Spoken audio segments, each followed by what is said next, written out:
કીર્તિ પટેલ તો શબ્દોથી ખરાબ છે. મમતા સોની મારે તને જ કહેવાનું, કીર્તિ પટેલ તો કદાચ શબ્દોથી ખરાબ છે, પણ તું કઈ રીતના માર્કેટમાં ફેમસ છો ને તો આખા ગામને ખબર છે.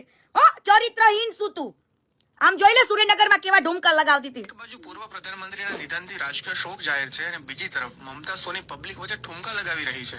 સુરેન્દ્રનગરમાં યોજાયેલા ઇન્ટરનેશનલ હે આવા ઢુમકા લગા, તું તો નાચવા જાસ હે 15,000 માં નાચવા જાસ.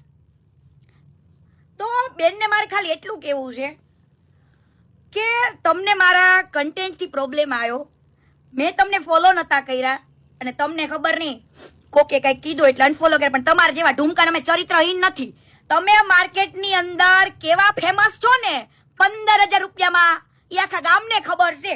હા એટલે મારા હું તો કન્ટેન્ટ અને મારા શબ્દોથી કદાચ ખરાબ હશું નહીં એના માટે કે જેને મને ખરાબ બોલ્યો છે એના માટે, બાકી તારા જેમ ચરિત્રહીન તો નથી જ.